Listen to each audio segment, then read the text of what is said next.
All right, sorry about the technical difficulties. Speak English. You fuck off. But we're gonna pick up where we left off. Well, we figured out where we left off was Georgia at Florida. Georgia's -6 down in Jacksonville. 0-5 all time. I got 6.5. College got 6.5. Our spreads are kind of fucked up, but it's okay. Jake Fromm's 0-5 all time when Georgia has to throw the ball, or him rather, has to throw the ball 30 plus times in this game, which means DeAndre Swift's got to get going. Florida's getting back Jabari Zaninga, Jonathan Grenard, their two best rushers. And then Kadarius Toney on the offensive side of the ball, one of the most electrifying guys in the league. Good fact to have on record is Georgia is 26-1 when they lead or when they score 30 plus points. And their only loss is to Alabama last year in the SEC championship with scoring 30 plus points. I think that's a big factor. Usually numbers don't lie. Dan Mullen, 7-16 all time versus top 10 opponents. 3-2 at Florida.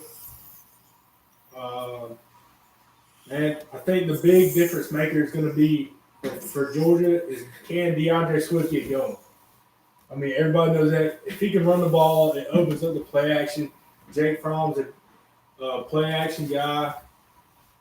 I mean, shit. He's the man. And then on the other side of the ball, you got the best tight end, arguably, in college football, Kyle Pitts, sitting at 6-6, leading the Gators in receiving yards. And he's going to be the difference maker. And Dan Mullen is 69-6 when leading at halftime as a head coach.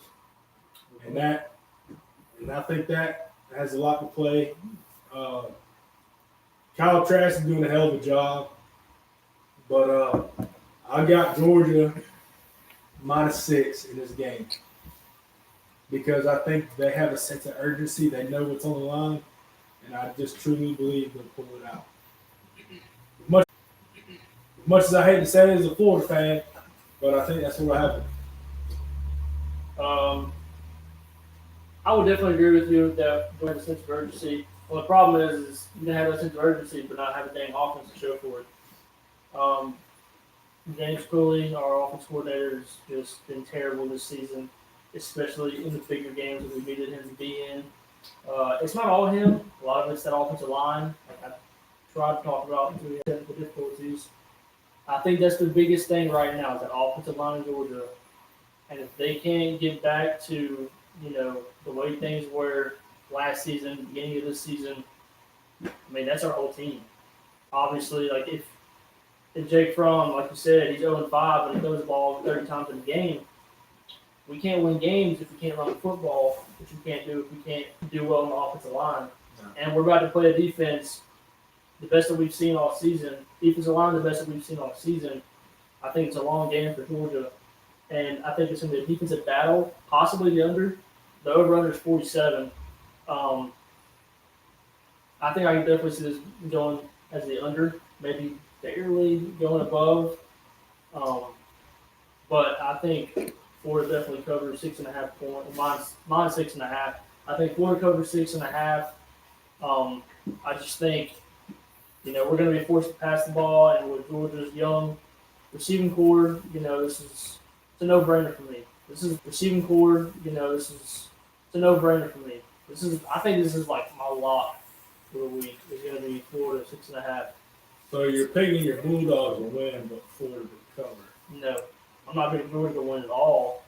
I'm not picking either team to win. You never know the rivalry game, especially with high stakes like this. But I will pick Florida plus 6.5. I think this big of a rivalry with the way 6.5 points is pushing.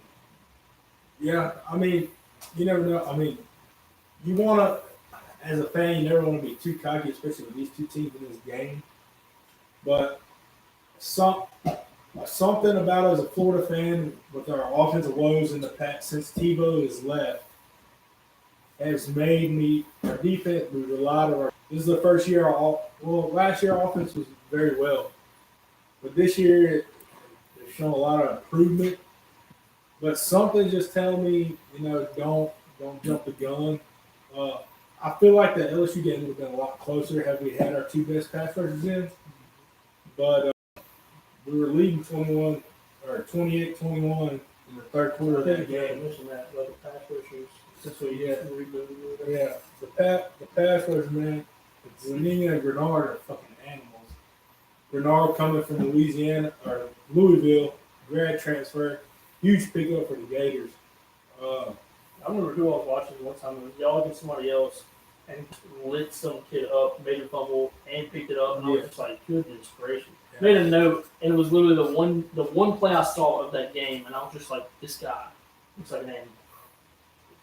He's great, and he's talking about we as a team, talking about we last year lost to Georgia as if he was actually there. But man, he's ready to play. Hopefully, he can play the whole game. I don't know how healthy he really is. They're not going to say he's a senior, so this will be his last eligibility year. But he transferred from Louisville. I didn't know that. I guess following Todd Franklin, that's what Todd Franklin. Yeah.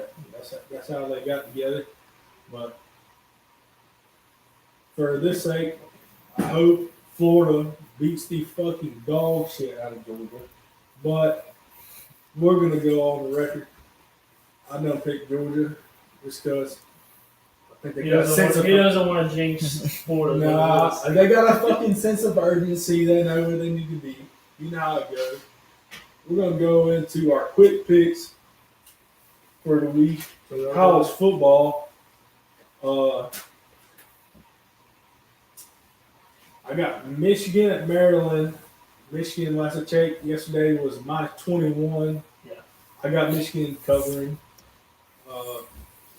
Shouldn't be a problem. Shouldn't be a letdown. I think it'll be close a little while, but they're covering 21. I think that's. I would have said that had they not been playing away. Michigan has looked terrible on the road this season. So me, for this game, I said absolutely no pick. There's too many questions surrounding Michigan. The team that showed up last week, where was that team the rest of the season? I mean, I don't know if that's just because of Jim Harbaugh threatening with his job or what the case was. I don't know if that team continues to play, but I don't want to pick something like that and it'd be like it was when they played Illinois. I think it was Illinois a couple weeks ago when they didn't even cover that spread because Illinois, I think, came back or something and made it not close, but made it, where they were covering. So I would say no pick, just because I have no confidence whatsoever in Michigan and that Jim Harbaugh coach team. So yeah, I would say stay away from it. Yeah, NC State at Wake Forest. Who you got? Wake Forest has only got one loss this year, playing pretty well. State's not doing as well. ACC. Yeah, exactly. Is best team that got Clemson. Nobody's going to threaten Clemson in the championship game. And but I say every other game is a toss-up. Their starting quarterback I saw didn't play in their last game, which they still beat Florida State, which is that's pretty good with a backup quarterback. But their quarterback might play this week, and if he does, I think they should definitely win. Yeah.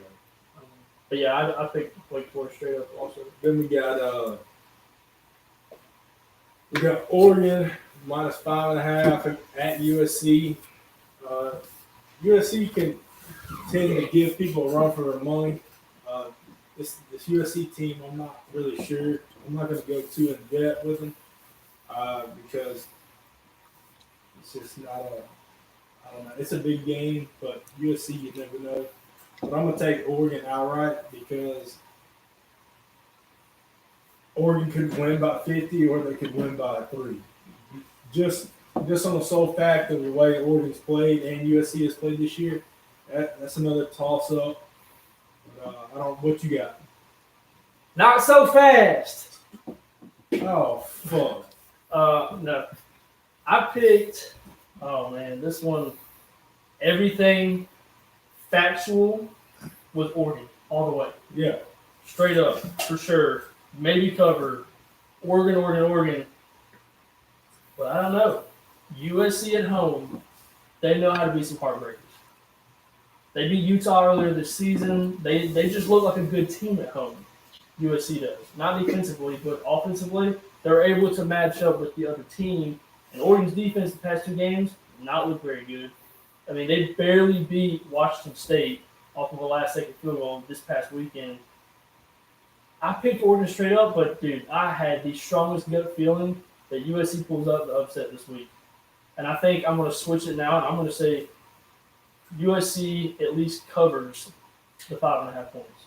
Okay. Change that. Well, I'll be ready for this Mississippi State Arkansas pick. Mississippi State's a 7.5 point favorite at Arkansas. Akeem the Dream Boy from Independence Community College. Fuck with you. I'm taking Arkansas outright. I got him running the rock on that Mississippi State defense. Joe Moorhead, he hadn't figured it out this year. The team to me is in shambles. Arkansas is not very much better, if at all better. But I like Arkansas in a close one. Yeah, this one I was conflicted on because Arkansas has shown light like throughout the season. Mississippi State has shown almost the opposite. I mean, they had higher expectations than Arkansas did, and they just looked trash all season. Mississippi State does well in games when they get a run game going. Arkansas's run defense is terrible. They were ranked 100th in the country with Arkansas's rush defense. I just didn't know. I mean, especially with it being at Arkansas. I think it was Texas A&M that went to Arkansas earlier this year, only won by 6 points or something. And yeah, I think Arkansas is just they've shown light, and it's hard to with them being at home to go all in for Mississippi State at mine was 7.5 points. I think if I picked anything in this game, it would be the under because I think eat clock, and I think at the end of the day, it's going to be under 57.5 points. That was my pick for this game. Last quick pick of college football, then we'll head into NFL. I got Vanderbilt at South Carolina yesterday. As of yesterday, the spread was -15 in South Carolina's favor. I think that's reasonable. South Carolina, they got that big win over Georgia.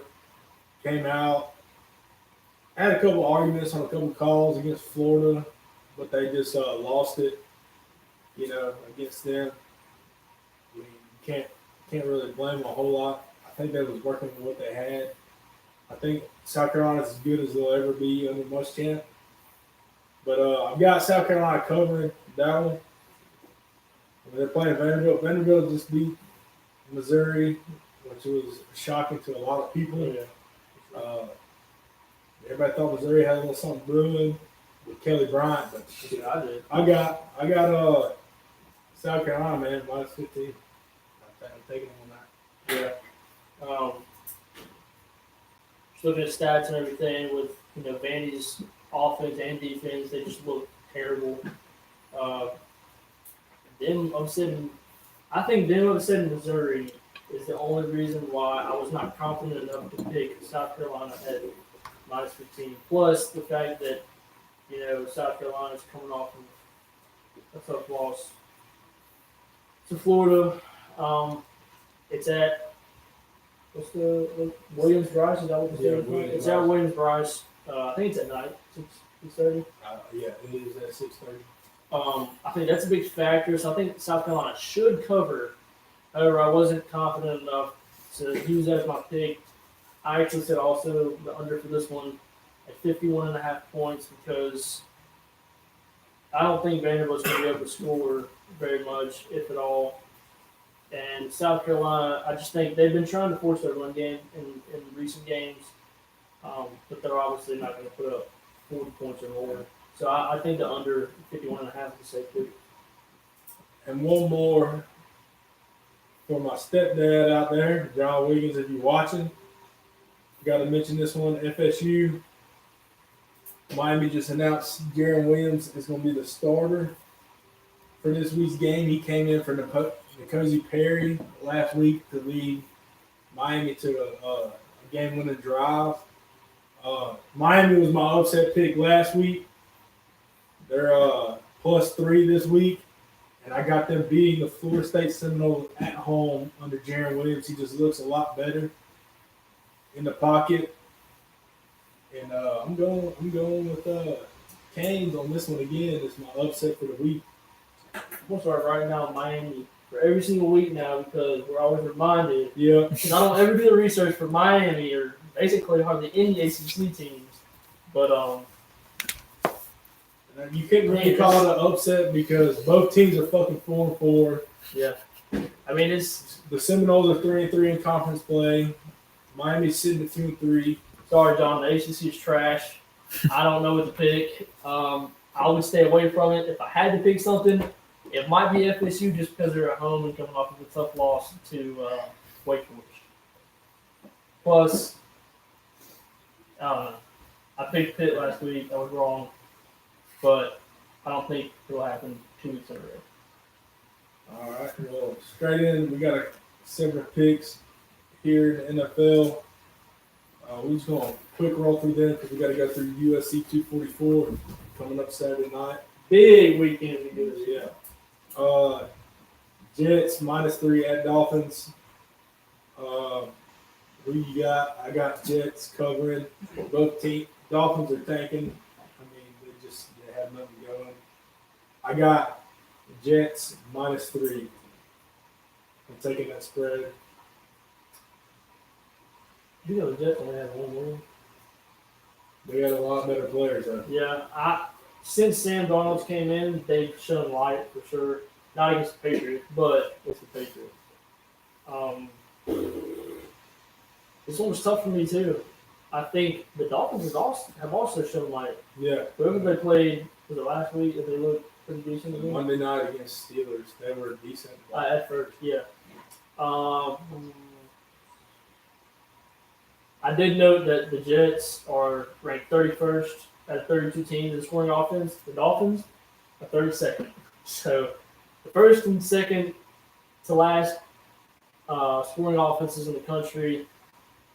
My confident pick, I believe, is going to be the under at 40.5 or the Jets straight up.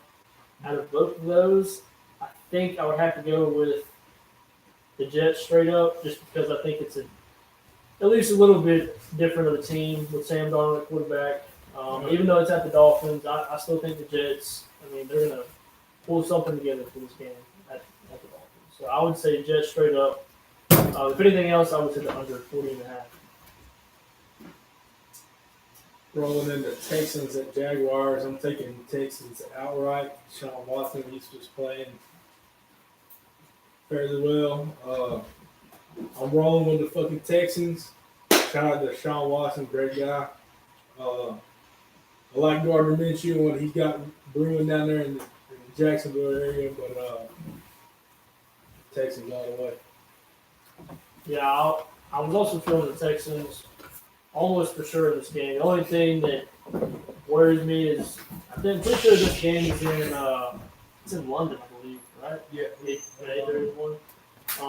I wonder in that kind of environment, how truly, I guess, prepared. I don't know if you really use that word when it comes to the NFL. Texans beat the Raiders last week. When I look at the Texans' schedule and how they've done in games, they're kind of hit or miss, and it's kind of like week in and week out. If they do well for the Jaguars, this is a must-win game in their conference if they want to have any say-so in the conference.